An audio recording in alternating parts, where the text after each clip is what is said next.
If so, so what? Which to me means if,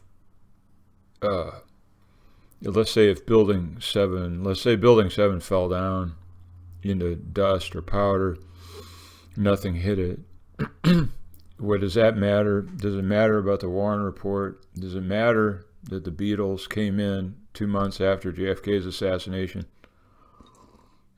and that they are forerunner of the four personality method of changing civilizations, like the girl effect that Nike is sponsoring now in third world countries? Does any of this? So what? I mean, what if it's happening? I know it's happening. I'm just like, because you can go to the Nike website, you can see it. Joanna's here, Hello. off screen, and some of the reason I really wanted her to be here, and it's taken me a couple of days to get her here, is because when I met Joanna, when I met her, there were two instances, and what's great about her is that she actually took me seriously. I mean, she didn't like just throw me under the proverbial bus. And it's not that everybody throws me under the bus. It's not that I really expect her to. It's just that she listened to me, and which gave me a sense of that my contribution to what was going on in her life was credible, and that was really, really valuable. It helped me a lot. And to get started, I wanted to go into as a first story to back up this this whole scenario. There was a scene in the movie Cloud Atlas. Tom Hanks is playing this doctor, and there's a guy that's sick, and I can't remember the thing. I saw it a while back, and he's taking care of the guy. Really, he's killing him. He's giving him some sort of stuff that's going to slowly kill the guy so that he can rob him or do something. And the guy believes he's being taken care of. He believes that Tom Hanks, the good doctor, and he's being very kindly. But somebody sees it. I can't remember if it was a Native American of some sort, some indigenous person. Maybe it was an African slave. Whatever it was, somebody on this boat saw what was happening and intervened. And the reason they intervened is because, well, Tom Hanks is going to kill this guy, and this is a good guy, and of course he wants to trust a person who's taking care of him. I'd say, long story short, that's what the situations were involved in. And that it's human nature for everybody to believe that, people are helping us out, people are taking care of us and stuff. And some of the reason my thinking out loud is because I have felt, just, as a sort of a true confessions kind of a thing, I do feel like I'm in that movie. And I do feel like I'm the guy who has been fed some sort of toxic soup over a very, very, very long period of time. And when I reflect back on my life and I say, how did that affect you? Or was it any number of social engineering ploys that got me to where I am? And then I have a moment, and Joanna reminded me of this, and I had forgotten. It was the school bells. Oh yeah, so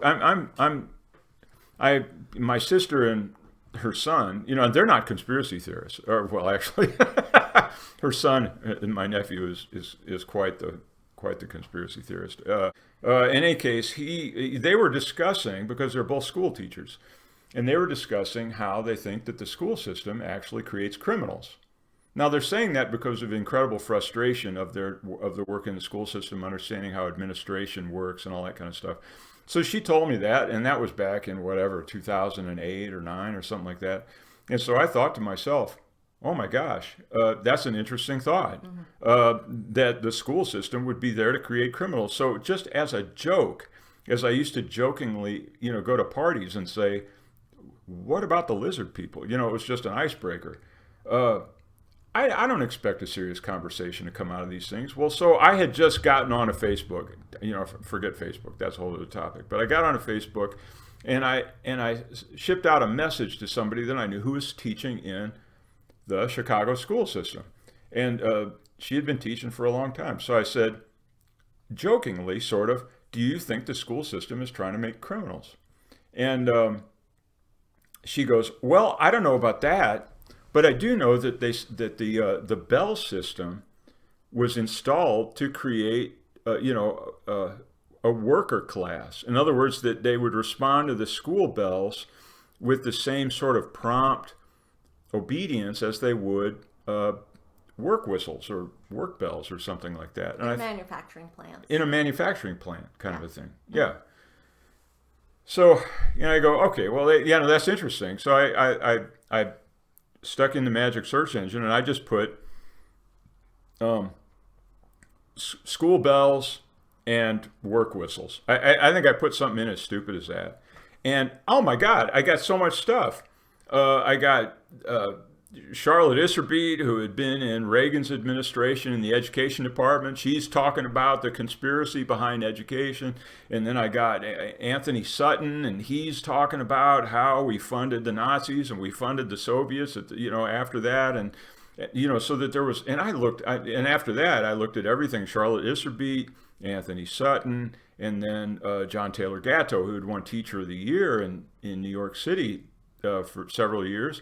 And he actually got it. As he said, he had an incredible success rate, which is a whole topic in itself. But his incredible success rate was based on sort of unschooling. He said his goal was to have as many unique curricula per student as curricula as there were students. So that he said on any given day, you would go into his classroom and nobody would be there. So this is a problem because people are starting to come in from Japan and Europe and whatnot, and they want to see what's the magic formula and make these kids with this amazing success rate of getting into high level graduate schools. And he was teaching in sort of lower income, troubled neighborhoods and stuff like that. And he said it became increasingly embarrassing to the point where he retired. He got out of the teaching business because the question becomes, how come nobody's in your classroom? He said the classroom was empty. Well, that's a whole other reason of how that worked. Well, that whole issue of education is a conspiracy, and the toxic soup that a person is fed by a loving hand, that's a kind of a conspiracy. Now, when I met Joanna, when I met her, there were two instances. And what's great about her is that she actually took me seriously. So the first thing was, number one, I thought she was great. I just thought she was great. And she had been with this guy for a long time. And they were like, it was the twin flame thing, and they were sort of like a cult of two. Now, she's not a cultish person, but it's all based on relationships and personality and how you're trying to function in the world and what makes your world meaningful and all this kind of stuff. Well, so, can I interject? Yeah, sure. Okay. Fire in there. So, so when we met, I definitely needed someone to talk to, and Phil was open ears, and so he taught me how to think differently. I would have to say that I didn't know how to ask the right questions. I would say that was the biggest problem in my way of thinking. In order to get at my reality of where I really am in relationship to anything or anyone. And he brought up a word that I hadn't even heard of before, really wasn't in my regular everyday stuff. And he said, well, do you have cognitive dissonance? And why don't you explain what cognitive dissonance is? Well, cognitive dissonance is something that most people live with constantly in a lot of ways. And cognitive dissonance is that I feel a disturbance. There's a ripple in my field. My cognition is out of sync. I feel, and you call it driving with the brakes on, or you can, fighting a trend. it's one of these things, like in the case of cognitive dissonance, in the case of the Tom Hanks movie. The cognitive dissonance is a loving hand is taking care of me. Thank you very much. I'm grateful to you. And yet I'm getting sicker and sicker. And so some part of me is out of sync. I'm going, okay, well, if I'm being taken care of, I should be getting better. And so the choice that you have is to say, it's my fault. I'm getting sicker because I don't know how to get better. And this guy is doing the best he can, but that's never been the case before. And so you're in this, that's cognitive dissonance, is a conflict between emotional trends in your body mind, and they're going at the same time. It leads to a profound sense of anxiety. And Joanna was saying, yeah, I was anxious all the time, and I didn't really even know I was anxious all the time. I didn't know why I felt like maybe, I guess if I checked in with myself, I would have known that a lot of things were sensing like I'm being lied to. There's an inner knowing that causes that sort of anxiety. It would be, a mother pretending that she's gonna, she puts you to bed and she says blah blah blah blah, whatever it is. You're just going there and everything else, and you sense that something else is going on, but you don't know what it is. But she makes up a story about what's, whether there's banging or whether or not you hear bottles coming out of a cabinet, and she doesn't seem quite right after you get out of your bedroom and took your nap, and she's, slightly, woozy or whatever it is. But as a child, you wouldn't know what that was. So, by the way, that did not happen to me. But things like that, where a child is being told one thing, but they can sense something else is happening. Well, that takes me back. I mean, it was a story that came up. It was the first thing, and so I wonder about myself, because when I got this question, as I've gotten this question many times, if so, so what? In other words, let's say your disastrous, nightmarish view of the way you're manipulated in this reality is true. So what? What do you do about it? Is there anything to be done about it? Do you just, recognize that you're in the walls of your Calhoun rat maze experiment, and that's where you're at? Well, way, way, way back, I mean, I don't know even how old I was I again? Not only that, we're talking about the host issue with how's a 150-pound Jesus in the host as the real presence. I understand I'm oversimplifying, okay? I never thought that they were going to jam a 150-pound person, but that's the cognitive dissonance. If you have the real presence of the body and blood of Jesus Christ in the host, if you have the real presence, what does that mean? And what magic formula are you feeding me to make that happen? We had the same thing recently with various issues like masking or getting medical interventions and whatnot. We had this magic show of, and so whenever I see magic show, I go, oh, I'm on a used car lot, and the guy's just giving me a great sales pitch for a used car. Well, that doesn't mean anything, because he just wants me to buy the car. I better have the skill set to understand how to buy a used car. So, when we get through that, when I asked my mom way, way back, I said, how did we, probably was it related to geography or a history class or something? I said, well, no, I think you thought you had found an arrowhead in the yard. Yeah, okay. Well, yeah, so we had arrowheads. I was living in Illinois, so I found some, several arrowheads right on our property, which means there were people living there, people that used arrowheads. And I asked my mom, I said, how did we get the land away from the Indians? I mean, why are they not here? In other words, did we buy it from them? Did we? And she said, well, it seemed like a ripoff to me, to be, from a young age. I thought it was a ripoff. And she said, well, they wouldn't have developed it. And my first thought was,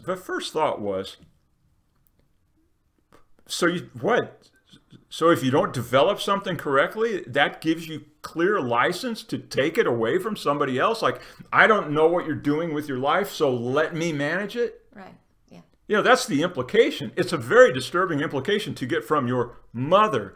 So I get that from my mother, and I'm going, okay, well, then the other thing is she's an agent of the man. You know what I mean? It's like the same people that dealt so harshly with the Native Americans in Illinois. My mom's a mouthpiece for them. Well, she's a good Catholic. She's not a real estate developer. And I'm not trying to be too unkind. She didn't necessarily do anything with her life. You know, I mean, she had a bunch of kids and stuff. But I mean, in terms of development, that's a wide open story. You know, you say, did you develop it or not? So it might be the way I'm built. And that's why I tend to say, maybe it doesn't matter. Okay? Maybe it doesn't matter because, you know. But I would say it does matter. Well, Joanna says it matters. And this is why I wanted to drag her in on it, is because I'm willing to say it doesn't matter, right? I'm willing to kind of say that. But at the same time, I realized, well, wait a second. Had a moment, I'm going to call it enlightening, when I couldn't pay for the house. The bank is telling me, Phil, we love you dearly, and we want you to be successful. So finally, I got to where I'm talking, and so we want you to pay.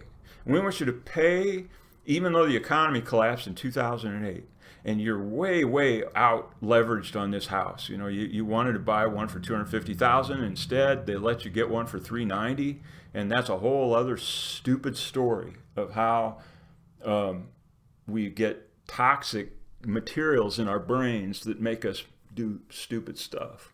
And so I troubled over that. I was having anxiety, you know, not anxiety attacks, because I don't have that personality to have anxiety attacks, at least not at this point. But I said, okay, well, you know, this situation with the house, I mean, I can't pay, you know, all of our savings. And I was going gangbusters, right, in the rendering world. I had more money than I knew what to do with it at the time. You know, it doesn't take much from me because I don't know what to do with money. And so we were depleting all our savings. We were depleting everything, and I'm just paying. And my then wife, now ex, she's like going, oh, we got to stay in this game. And finally, I just said, I talked to one guy, and I considered him an angel. You know, let's go back to the religious conversation. I think this guy's an angel. And I started asking everybody that called me, and there were like, every day I got 3 or 4 calls about how we can bail you out of this horrible situation you're in, and we're going to help you out. And I asked this one guy, finally, I started asking people, what would you do? Well, most people didn't answer my question, but one guy really stopped, and he goes, what would I do? I roughly gave him my situation. I said, I can't participate in your program. I don't have the money. I'm too broke to go one way, and I make too much to go the other way. You know, so I'm stuck in the middle. I can't do this. And so he said, well, if you can't pay, don't. And I thought, well, that's a hell of a thing. You know, if you can't pay, don't. So then where do you go? So with that, I started doing Byron Katie with her 4-step program to try to say, and she's like saying, well, what happens to you if you don't pay? Well, they come and they knock on your door, and the sheriff posts something, and you go through all these scenarios, and eventually you're on the street with all your belongings, and you're trying to figure it out. And it's a way of diffusing the fear, diffusing the reactivity. So I went through those processes quite a bit to defuse the reactivity of, if I'm not going to pay for this house. In a way, that's a good place for if so, so what? In other words, the sheriff does come along and they post something on your door, and it says that they're going to evict you in 2 weeks or whenever. Well, and I got that. And then you do Byron Katie, and she says, if so, so what? Or is it true? Is it true that you're going to have to get out in a month? And you say you don't know. And it turns out you didn't have to. But well, in that case, what happens is you start to realize the system, the narratives of the system are all there to reinforce and galvanize the narratives of the system, whether it's get your 6-month checkup, or whether it's do this or this or this or this. Now, the trouble with being conspiratorial is that you throw all that out, and you just throw all the narratives out, and you just and if there's a bottom line on this that I had to say to somebody, I would say 2 things. One is, throw out every narrative. They're gone. Forget the narratives. Anything you say where people say, I know this is the way it is, you realize it's wrong. Yeah, nobody knows anything. Nobody knows anything. And so in the case of the house, the sheriff shows up. He says, we're going to sell your house. The sale date is Monday. I said, hey, man, you can have it. I'm willing. I'm willing to put my stuff on the curb and just be out there with the family, and we'll just figure it out from there. And once I got to that point, the sale date came, and then it left. And nobody showed up, and there were no bids. Why? Because my house was a worthless SOS. It was a worthless sack of crap. And it was, it was so far underwater that the bank didn't want it. I had to realize that. The only valuable thing in that house was me. The house was junk. The economy had taken that house and turned it into a wasteland. It was worthless. I had talked to a real estate agent, and I said, what could I get for this? And she says, well, we can put it on the market for $200,000. Hey, I bought it for $395. That tells me that it's junk. The market is such that house might as well have been a cardboard box under the viaduct. Right. It's worthless. Now, if I had a house that was worth something, I'd be in a different situation. But I was in Bend, Oregon, in a house in the suburbs, nothing particularly lovely about the house. And so I camped out in the house for 4 years for free. The reason I could do that is because I'm a conspiracy theorist. Yeah. I mean, the reason I got away with it was because I was always asking, again, how much of this narrative is really, really true? I felt sick to my stomach about certain things that you brought to my attention that I said that could have very well been, and I was too in it in a different kind of way that I couldn't even conceive of it, because the person who you conceive of as your loved one, whether it's a parent or a spouse or something like that, you don't want to think that they don't have your best interests in mind, because I have the other person's best interests in mind. And so you just don't want to believe that. And so you gloss things over, and you even tell other people, well, it's really okay. It's really kind of like this, or, and you make up sort of excuses for what you're up to and where you're doing and all that kind of stuff. And you might as well be an addict, because that's what an addict does. They make up the same kinds of stories, only about their own personal intake of whatever it is, whether it's drugs or gambling or whatever. They make up a story to justify their world, which happens when, let's say in modern world or whatever, that shot that you gave your child or whatever ends up giving them some kind of palsy or whatever, and you were only doing the right thing, and now you have cognitive dissonance. I listened to the doctor. I thought it was going to go well. And because the doctor is your health mediator. The doctor is your high priest of health. He helps you to have a healthy body and to make solid and responsible, reasonable, and health-laden decisions in this life. The doctor does. The Catholic priest helps you with your Catholicism. The doctor helps you with your medical, and the lawyer helps you with the law. And what I found out in every single situation, they're all priesthoods. And in every priesthood, there is a communion rail of sorts, and there's a south side, which is we the people, and a north side, which is the other side. And we don't know what's on the other side. I don't know what's going on with the bank. I don't know what's going on with the lawyers. That's an inside world that they behave in. Lawyers are out to win cases. They're not out to serve a clientele. Architects are out to get awards. They're not really there to serve people. I know that there's a rhetoric of serving people and all this kind of stuff. Now, when all this is said and done, most people go through their life.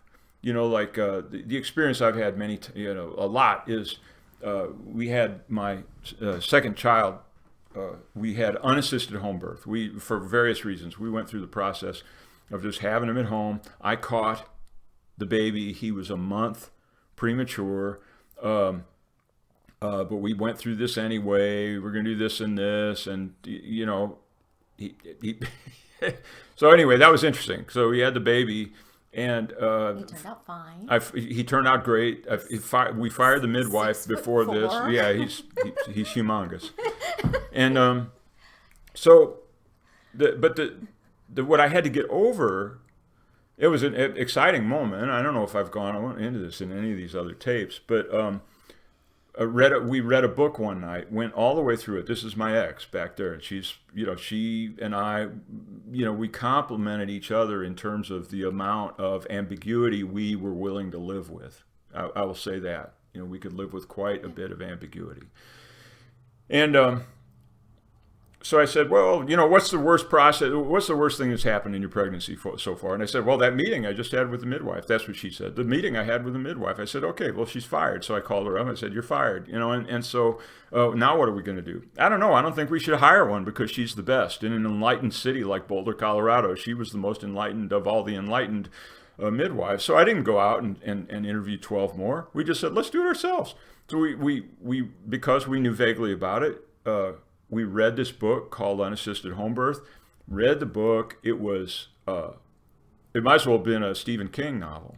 I mean, I was, my adrenaline was like going crazy with reading the book because the implication, you understand the implication is, Phil and X, you don't need a doctor. There've been, right now we got 8 billion people on planet Earth. Not all of them were hooked up to tubes and stuff like that. Not all of them were on a gurney. Not all of them had whatever different kinds of painkillers and stuff. These are people that just had the baby out they squatted in a field and they had the kid. It's the way, it's kind of natural. And then you got all these animals, and all these animals have babies. They don't have doctors. And so you start to say, well, you go, what's the purpose of the doctor then? And you start to understand that there's a certain amount of, it's a self-referential loop of self-reinforcement of a certain industry, and that it behooves them to convince you that it's a horrible thing to do without a doctor, because if everybody goes off and has a baby by themselves, they lose a bunch of money.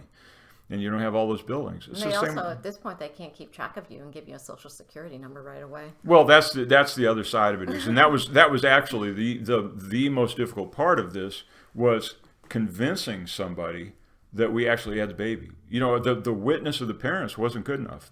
Obviously a kid doesn't come out with a social security number stamped to their forehead. And so you've got to go through a process of getting a social security number. So I have people looking at me like, oh, you poor thing. So you had to have it by yourself. You're that desperate financially. Maybe your food stamp consultant saw you. Was there maybe a sacker at the grocery store saw your wife pregnant? We need something to show that this baby is yours and that you didn't steal him from somebody in Mexico, and that now you're involved in human trafficking. It was amazing that was the situation, that the mother and the father had to prove to the state that this thing belonged to them. And so we ended up, I told that story to another midwife in town, and she said, oh, that's pitiful. I've been trying to change that. She said, I've as an activist, she said, I'll tell you what, I'll say I did a couple of visits. And so she lied for us. And that's how we got a social security number. But but that's conspiracy, isn't it? Isn't that conspiracy? And so in other words, the system is rigged against us. It really is. I mean, in every way imaginable, and any benefits we get are accidental. Once you see it, you question a lot of things.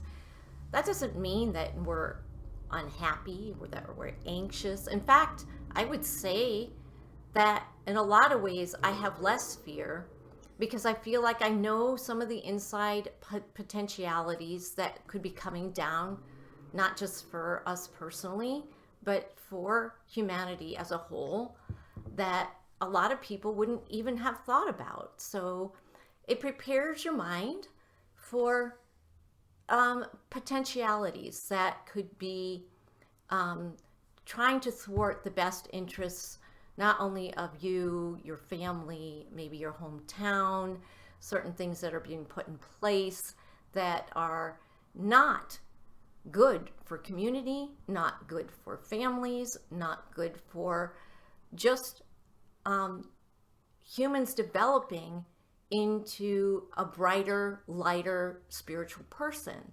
It's actually designed to suppress that natural movement. And so when you recognize it, your antennas are up. Is this really supposed to be in my best interest to follow this protocol, to follow this way? And you would not necessarily end up just being sheep going off the cliff.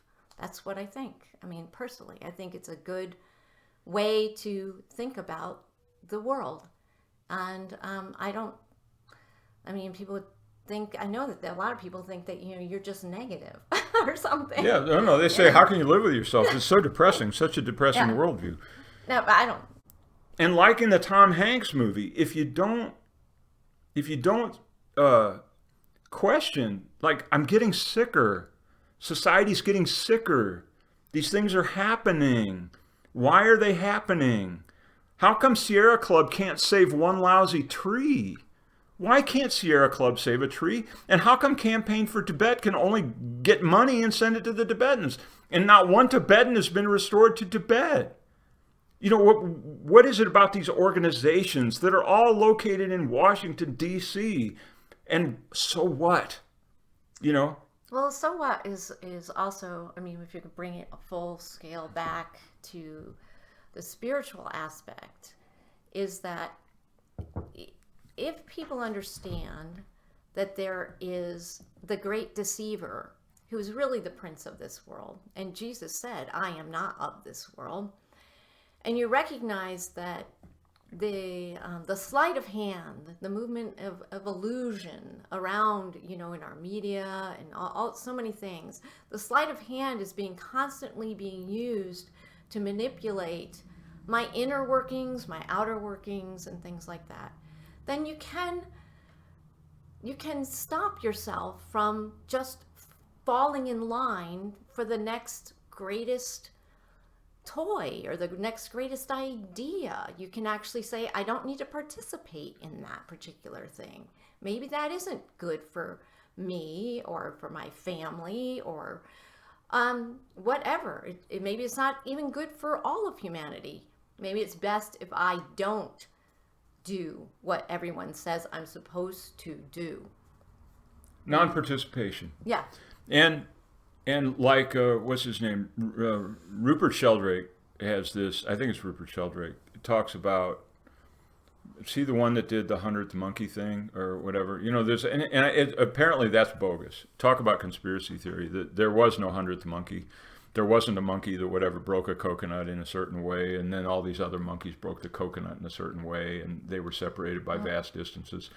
But I do think that there's resonant frequencies, especially in case of human consciousness. And our resonant frequencies, you can say that they result in egregores. That's my new word, egregore, which is where the collective consciousness of people focused in a certain way with certain parameters that are unified and uniform, they result in the formation of something like a spirit or like an overarching entity.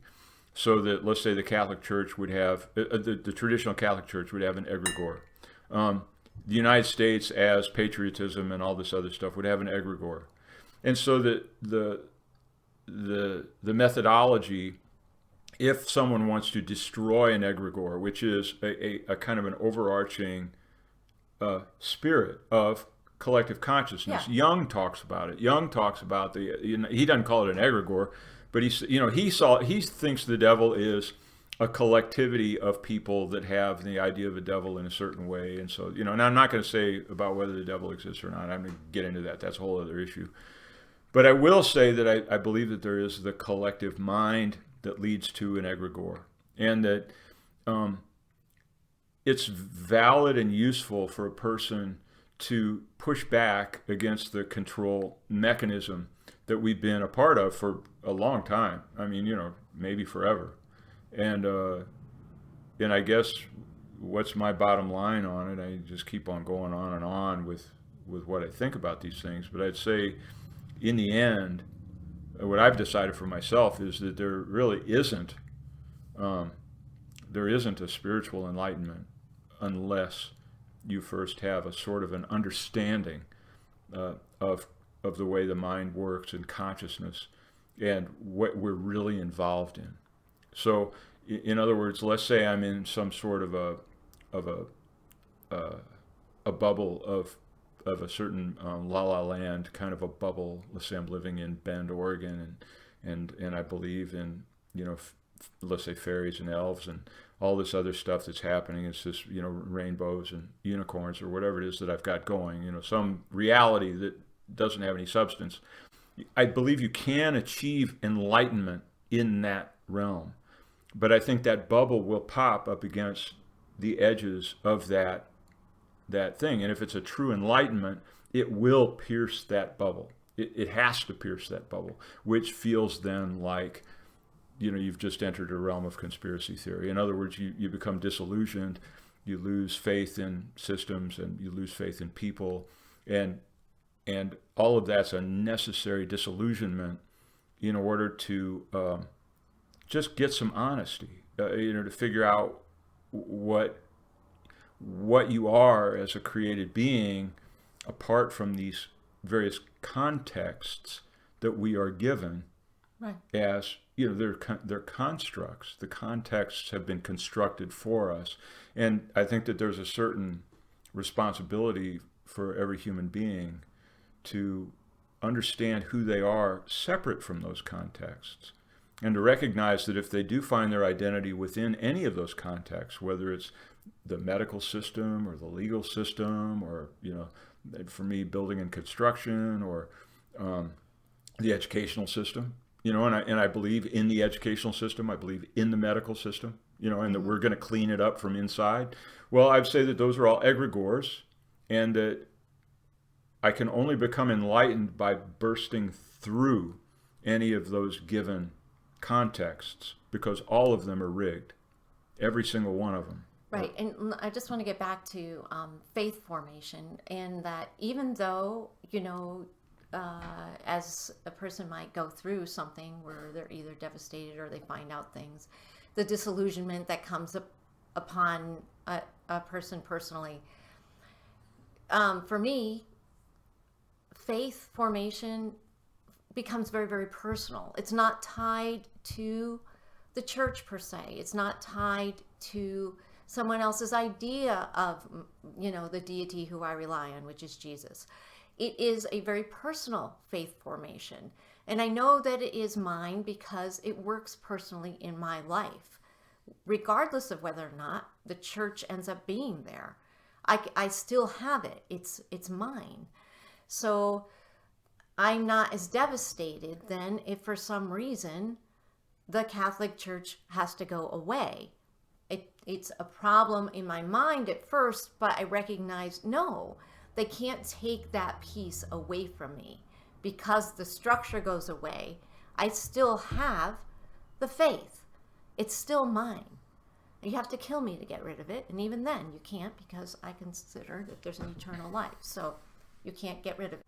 The question, if so, so what, I have run into many, many times. And it's a fantastic question. It's a fantastic challenge. I love that challenge as a goad for me to try to understand why I think what I think, and to actually take responsibility for it, especially if I am going to put it out on certain airwaves. I think that if so, in other words, if so, all these terrible things, the structure of the world, that we wake up, Soylent Green as people, we have that moment. So what? Soylent Green is the only thing we have to eat. Do we just go ahead and eat it? And that's the question. That's an interesting point we're in. And the thing about that is, the only way to know what right behavior is, and I'd say this is maybe some critical piece of this whole thing. Right behavior is in that moment, that absolute moment of nowness. In other words, that right behavior can't be predicted. It has to be assessed right there on the spot. There's no formula for it. And I'd say that might be some of what goes on with this whole conspiracy thing, is that it tends to throw out formulaic behaviors. In other words, my 6-month checkup, or I'm having this problem. I guess I need to go to the lawyer, or I need to go, whatever it is. There are so many things that we do. It's like, in order to be a healthy and happy, productive person in society, I go through this certain rote march of some sort. And you can only know what right behavior is when you're confronted with it. This would be the last thing. I mean, I asked, when this stuff came up about the recent medical intervention and all that kind of stuff, I begged off of everything. I thought the whole thing was bogus. From the beginning, I mean, it had too many earmarks of being bogus. I mean, what can I do? I mean, what can I say? It just did. So I had this conversation with somebody near and dear to me, and they said it's just a polemic, of whether you do it or not, or whether you participate or not, or whether you think it's a real deal or not. It's a polemic, meaning, it's a push and pull of conversation. It's, I can arrive at the truth through dialectic or through rhetoric or something like that, or we're just pulling with each other. But I'll tell you what, when Tom Hanks is feeding somebody poison in this ship, and the guy is sitting there eating this stuff, it's not a polemic. He's dying. It's not a polemic of whether or not Tom Hanks is serving him a toxic soup or not. And it's a horrible moment, a wonderful and horrible moment, when you realize that you have to lose a certain worldview. You have to lose it for your own survival. You have to lose that worldview for your survival so that you can cut loose and try to live more accurately on the spot, as Trungpa Rinpoche says, on the spot. You make your decision right there, and you can't really design it in advance. So I guess that's it, and that might be the thing that recommends people away from conspiratorial thinking, is because the only way to then function is to assess that moment to moment changing flux that has no guidance, I guess. It's an inner guidance. It's an inner guidance. I mean, once you recognize some lies, your sensors are up. That doesn't mean that you don't have good relationships and stuff like that. It just means that your sensors are up for saying, is that really true? And then you can make up your own, you can do your own research. A lot of times your own research will definitely give you some reason to rethink things. So what? Do you think that did we even come close? Yeah, I think so. You think so? Okay. Yeah, I think when you review it, you'll find out. Okay, Yeah. well, I hope so. All right. Well, thank you very much, and please make comments so we can figure out where we're at with anything, anywhere, at all times. Thanks a lot. Have a great day. Bye. Feel like if I can blow the whistle on the elephant every once in a while, whether it's a Building 7 type thing or a JFK type thing or a whatever, Sandy Hook type thing, whatever it is, whatever thing that I go off on my thing, is trying to loosen the jar lid a little bit so that maybe, there's a little bit more jumping room, and I can be a better flea.